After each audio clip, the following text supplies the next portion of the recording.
Pemirsa, 30 menit bersama Kabinet Merah Putih berada di daerah Yogyakarta. Di sini kami menyoroti kinerja Kementerian Pertanian dalam meningkatkan komoditas ekspor pangan bersama para petani milenial. Wakil Menteri Pertanian Sudaryono yang akrab disapa Masdar turun langsung ke tengah masyarakat dan berbaur dengan para petani.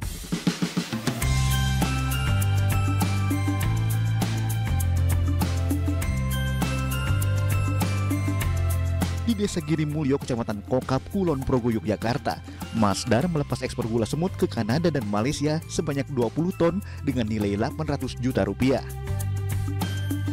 Bismillahirrahmanirrahim.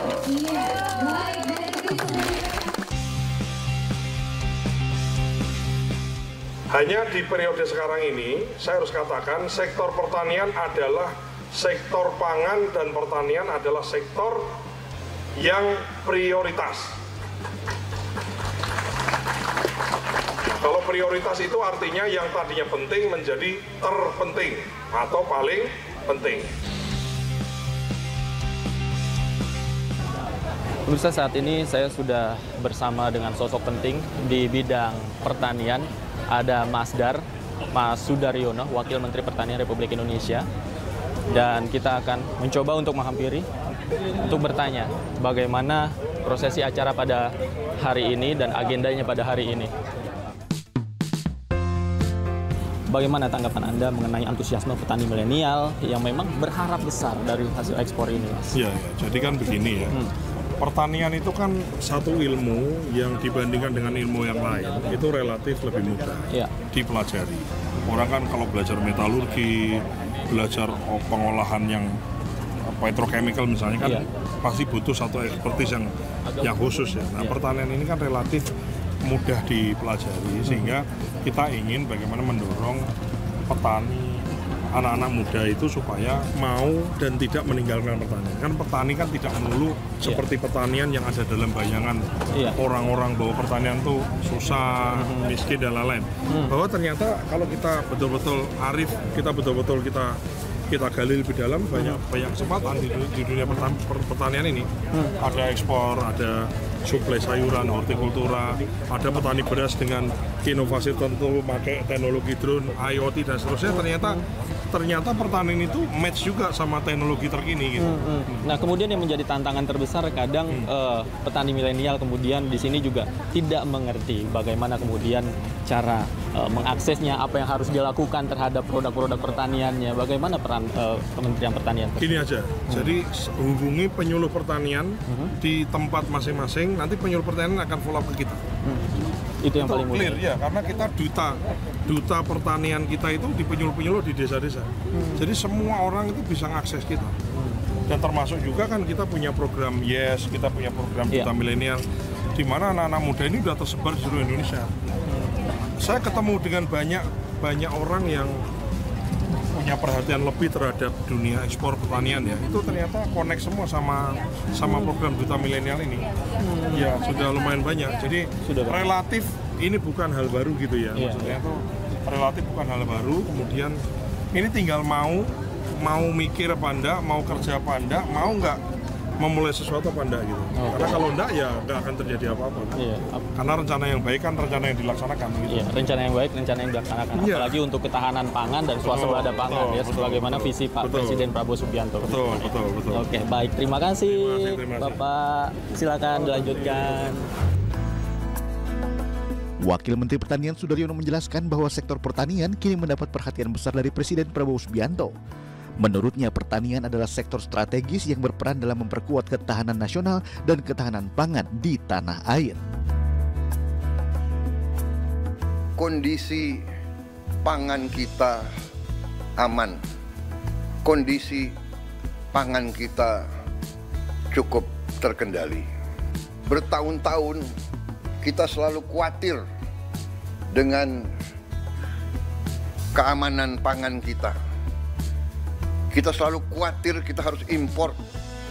Alhamdulillah tahun ini produksinya sangat baik. Saya mau ucapkan terima kasih semua pihak di bidang pangan, pertanian yang mendorong hal ini. Pangan adalah yang paling utama. Pemirsa, visi Presiden Prabowo Subianto untuk swasembada pangan dan ketahanan pangan diterjemahkan dengan sangat baik oleh Kementerian Pertanian Republik Indonesia. Mulai dari harga gabah yang meningkat dari Rp4.000 menjadi Rp6.500. Kemudian mulai dari stop impor 4 jenis komoditas unggulan. Yang pertama beras, jagung, garam, dan gula di sepanjang tahun 2025 ini. Selain itu, Kementerian Pertanian juga mendukung penuh program makan bergizi gratis dengan penyediaan sapi sebanyak 200.000 ekor untuk program tersebut. Dan ini menjadi keberhasilan Kementerian Pertanian dalam mendukung program prioritas pemerintah. Keberhasilan ini tidak lepas dari peran satu sosok penting di dalam Kementerian Pertanian Republik Indonesia, dari seorang anak petani yang hingga kini berhasil menjadi Wakil Menteri Pertanian. Saya akan ajak Anda untuk mengenal beliau lebih dekat.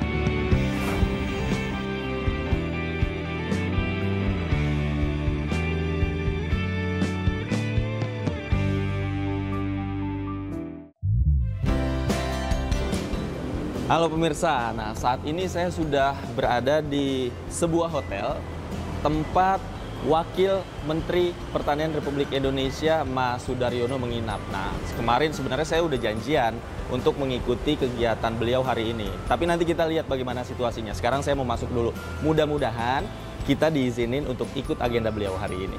Yuk.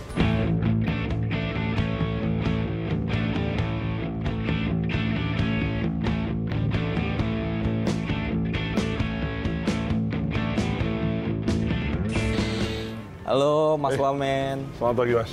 Selamat pagi. Apa kabar? Bagus. Bagus ya? Kita, Alhamdulillah. Nah, walaupun puasa kita kan ya. Jadi hari ini kegiatannya seperti apa? Kalau boleh, nah ya, kita izin untuk ikut nih kegiatan Mas Wamen hari ini. Kita ada hari ini ada operasi pasar. Ya. Kita lihat di kantor pos ini di Bantul. Terus kemarin kita udah ada ini kan ekspor gula kelapa kemarin di Kulon Progo sudah. Ya. Terus hari ini ada panen di Bantul. Sebetulnya nanti sore itu aku ada agenda panen juga di Klaten. Cuma karena ada rapat paripurna kabinet nanti sore, jadi setelah Jumatan saya pulang ke Jakarta. Tapi agenda yang sekarang kita boleh ikut dong? Boleh. Oke, boleh siap, dong, masa nggak boleh? Siap. Ayo, silakan ayo. Mas Wamen. Ayo.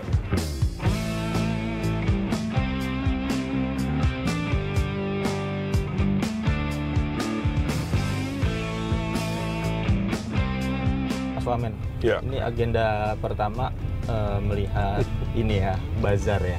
Melihat ya operasi pasar. Operasi pasar terlebih dahulu.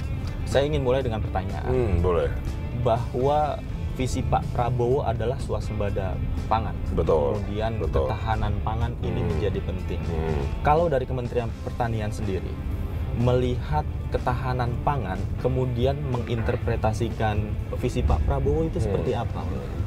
Jadi kan begini, yang dimaksud dengan swasembada pangan itu kan bahwa untuk kebutuhan pangan itu kita tidak boleh tergantung dengan pihak luar gitu. Ya kan? Itu dulu.